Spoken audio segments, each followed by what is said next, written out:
A gente sempre quer que seja o nosso último ano de Enem, não é? Mas o processo para chegar na aprovação não é uma linha reta e além das dificuldades intrínsecas de cada um, existem alguns erros que, se você cometer, eles podem te fazer ter que repetir mais um ano de Enem. Eu sou o Felipe Rabelo, sou aluno de Medicina do 6º semestre da Universidade do Estado do Pará e nesse vídeo eu quero te falar sobre 5 erros que podem te fazer repetir o Enem. Não é segredo para ninguém que o Enem cobra muitos conteúdos diferentes em cada uma das provas. Especialmente provas como a de Ciências da Natureza, que tem um volume muito alto de conteúdos para serem estudados ao longo do ano. Se você não tiver um planejamento do que você vai estudar, ordem de prioridades, definição de método, materiais e etc., o que pode acontecer, na verdade, é um erro que é bem comum. Você estudar muito e não ter resultado. Para planejar um estudo para o Enem, você precisa primeiramente conhecer os teus objetivos e em que nível você está em relação à prova. Conhecer os teus objetivos é importante porque o teu estudo vai ser diferente se você é uma pessoa que precisa de 650 pontos de média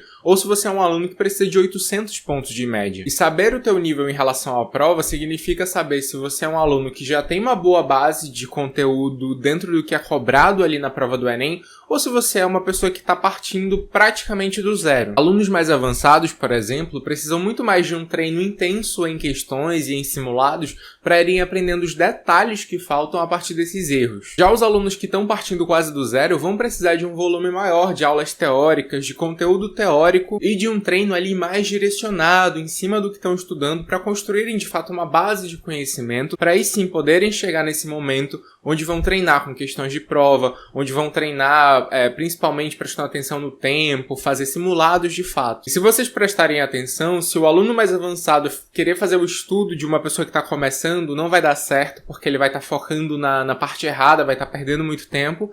E se o aluno que está iniciante quiser fazer o estudo do aluno que está mais avançado, vai dar errado do mesmo jeito, porque ele vai começar a fazer muitas questões, vai errar muitas questões e não vai ter muito o que fazer de forma produtiva com aqueles erros. E veja, o aluno que está começando, ele não precisa de detalhes, ele muitas vezes precisa entender aquele conteúdo como um todo a princípio. Diferente do aluno que está mais avançado, que às vezes errou porque esqueceu algum detalhezinho que aí vai pegar naquela questão. Então, se o teu estudo não for adequado ao nível que você está em relação à prova, provavelmente você não vai conseguir evoluir o suficiente em um ano de estudo. Muitas vezes o que a gente mais escuta é sobre a importância de resolver muitas questões de Enems antigos, de simulados e etc. É quase um clichê das dicas dos aprovados falar pra você que você tem que fazer muitas questões. O que não é mentira, porém isso cria uma falsa ideia de que você vai ter o aproveitamento completo dessas questões sem ter o conhecimento teórico dos temas que elas cobram antes, o que definitivamente não é verdade. Principalmente se você teve uma base mais fraca de estudos, você começar resolvendo muitas questões pode muito mais te atrapalhar do que te ajudar. Se você tem muitas deficiências de estudo, começar pelas questões pode acabar aumentando o teu tempo de estudo e gerando uma série de frustrações desnecessárias. Para quem está começando agora, resolver um simulado e errar muitas questões é algo que é até esperado. E se você for tentar corrigir cada uma dessas questões erradas, o teu estudo vai acabar ficando desorganizado e com uma série de pontas soltas em temas que são importantes. Então percebe que acaba não sendo uma coisa muito eficiente de se fazer.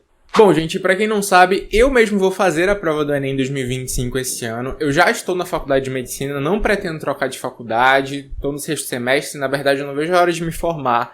Mas, bem verdade é que o Enem tem mudado muito ao longo dos anos. Eu comecei esse canal aqui em 2019 e desde então o Enem vem mudando bastante a sua forma de cobrar os conteúdos, o TRI vem mudando bastante. Então eu acho válido fazer a prova para continuar entendendo a prova do Enem de perto, até para que eu consiga continuar comentando sobre ela aqui no canal com vocês. E eu não quero simplesmente fazer a prova de qualquer jeito, eu tô, dando os meus pulos ali, estudando também para a prova do Enem junto com as atividades da faculdade. E esse ano eu tô usando o pré-vestibular da FILAD. Eu já falei bastante sobre a FILAD aqui no canal, inclusive, se você acompanha os vídeos anteriores, você pode ter visto. Inclusive, eu vou deixar aqui na descrição do vídeo o tour que eu gravei pela plataforma, mostrando todas as funcionalidades e como é que eu uso essas funcionalidades. Mas eu tenho gostado bastante da minha experiência com eles, e como a FILAD tem essa questão de oferecer a monitoria individualizada para o aluno, eu consigo resolver a maioria desses problemas que eu tô apontando para vocês aqui nesse vídeo. E essa era uma grande dúvida que eu tinha, se essa questão, se os assuntos acabavam sendo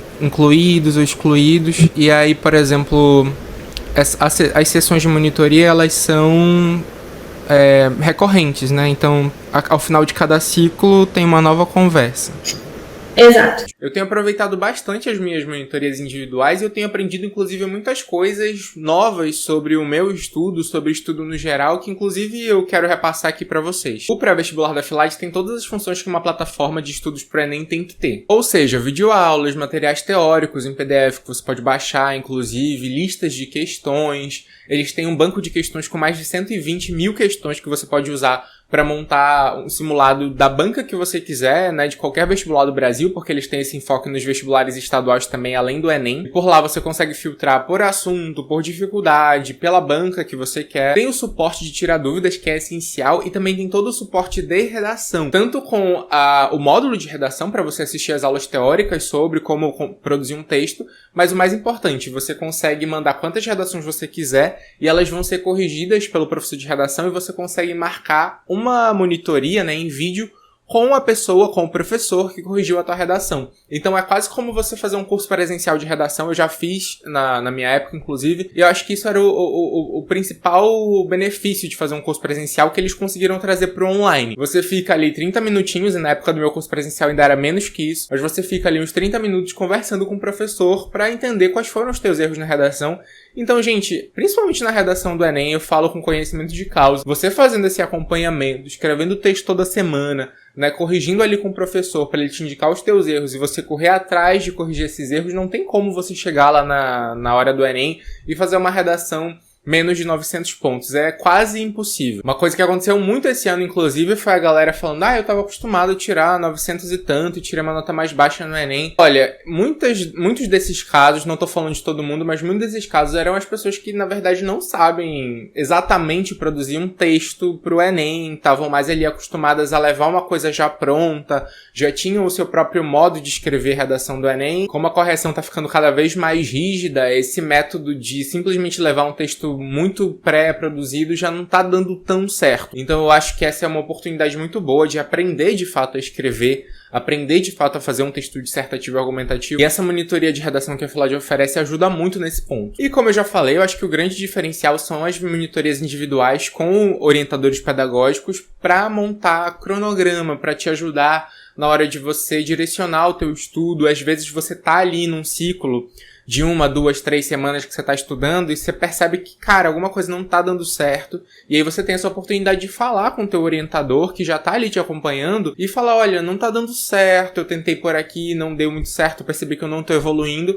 E vai ser uma pessoa que vai conversar com você e falar: não, olha, né, volta aqui, ou então avança aqui. Isso tudo faz muita diferença. É um suporte individual que realmente eu só vejo no presencial e olhe lá. Então eu recomendo bastante a Filade para quem vai fazer o Enem 2025. As turmas novas agora do começo do ano já estão começando. Então se você quiser conhecer os planos, eu vou deixar as informações aqui na descrição. E também vou deixar o meu cupom de desconto na Filade para você ganhar 25% de desconto em qualquer um dos planos que você assinar. Então dá uma olhada aqui na descrição, porque todas as informações do vídeo estão lá. E se você tiver alguma dúvida também sobre como é que é estudar por lá e etc, deixa aqui nos comentários que eu posso responder pra você. Esse erro aqui se relaciona bastante com o planejamento que eu mencionei no começo do vídeo. Ao mesmo tempo que o Enem tem uma lista enorme de conteúdos que ele pode cobrar na prova, tem temas que aparecem muito mais e em todos os anos, e alguns outros temas que às vezes aparecem em uma questão, ou então em alguns anos nem aparecem na prova. E se você direcionar muito tempo para esses temas que pouco aparecem, você vai estudar muito, gastar muita energia, e no dia da prova você vai ver que você não está preparado para resolver a maioria das questões que você vai encontrar lá. Olha que situação. Existem listas na internet com o que mais aparece no Enem. Eu já falei algumas vezes sobre isso aqui no canal, que você pode fazer até uma brincadeirinha assim. Você pega uma folha de papel, faz uma planilha que seja, e você coloca lá assuntos que eu tenho muita dificuldade, de um lado, e do outro lado você coloca assuntos que mais caem na prova. E toda vez que der um match, digamos assim, né, então, é um assunto que você tem muita dificuldade, é um assunto que cai muito, esse assunto se torna uma prioridade pra você. Mas independente disso, existem essas listas na internet com os assuntos que mais caem na prova. Elas são bem bacanas para guiar o teu estudo. Eu só acho importante você lembrar que às vezes tem alguns conteúdos que aparecem muito, mas eles são aprofundamentos de temas mais básicos. Então só toma esse cuidado. Se você perceber que tem um tema que tá nessas listas que aparece muito, que é muito cobrado, mas que quando você vai dar uma olhada, você percebe que tem vários pré-requisitos para você entender esse tema, vai estudar os pré-requisitos primeiro, porque senão você não vai ter o entendimento completo. E aí o estudo também não vai funcionar. Mas, de qualquer forma, essas listas ajudam bastante a você não perder tempo com temas que aparecem pouquíssimo. Ah, Felipe, mas e se aparecer? Eu vou perder uma questão?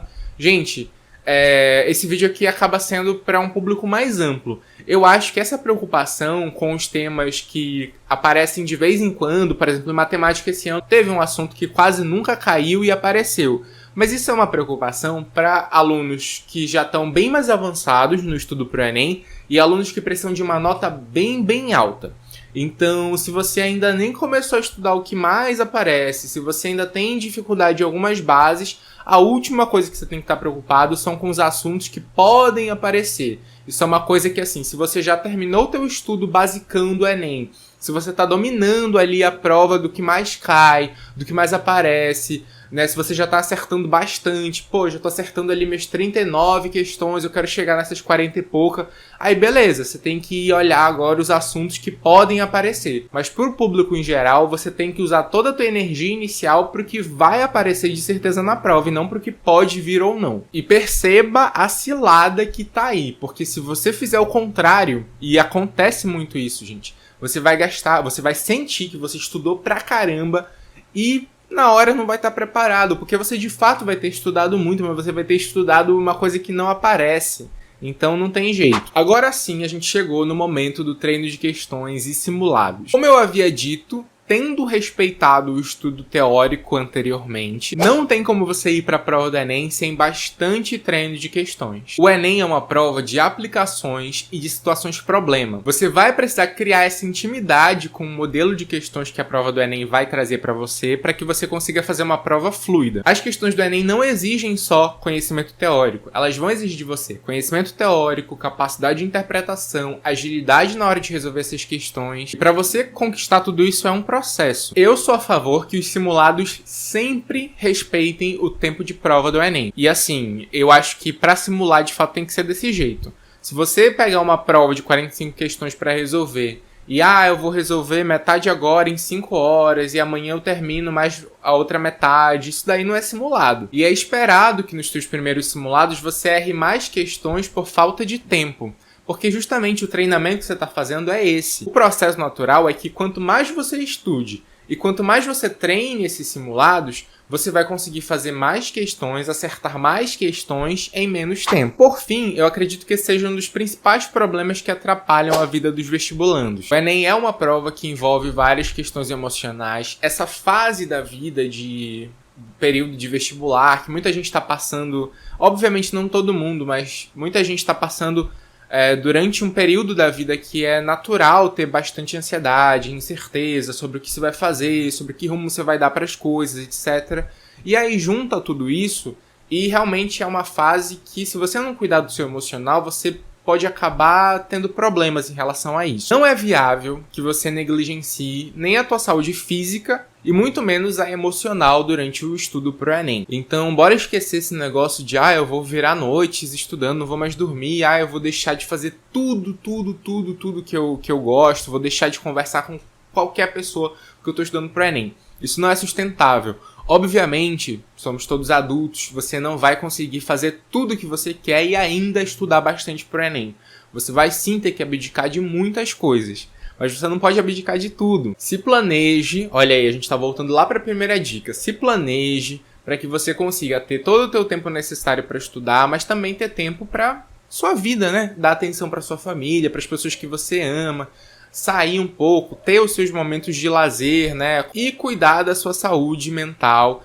E, inclusive, se você começar a perceber que você tem alguma questão mais patológica em relação a isso, busque ajuda profissional, é extremamente importante. Talvez, inclusive, seja isso que esteja segurando muitas pessoas brilhantes de conseguirem a aprovação no vestibular, né? Pessoas brilhantes que estão tentando há bastante tempo já. Às vezes é o emocional que segura. Então, realmente, preste atenção na sua saúde mental, na sua saúde emocional, cuide de si, né? Aproveite a sua rede de apoio e preste atenção nisso, não vai negligenciar. E nem a saúde física também, não negligencie, vai fazer o seu exercício físico, come direito, dorme, pelo amor de Deus. Bom, gente, esses foram os 5 erros que podem te fazer repetir a prova do Enem. Eu espero que esse vídeo tenha ajudado de alguma forma. Mais uma vez, se você tiver alguma dúvida, comenta aqui embaixo que eu posso responder para você. Se inscreve no canal para acompanhar os próximos vídeos, dá uma olhada nos vídeos anteriores também, porque aqui tem bastante conteúdo sobre a prova do Enem e vestibulares. Não deixe também de conhecer os planos da Filad, que é uma plataforma que eu indico bastante para quem vai estudar para o Enem esse ano. É isso, eu vejo vocês no próximo vídeo, bons estudos e tchau!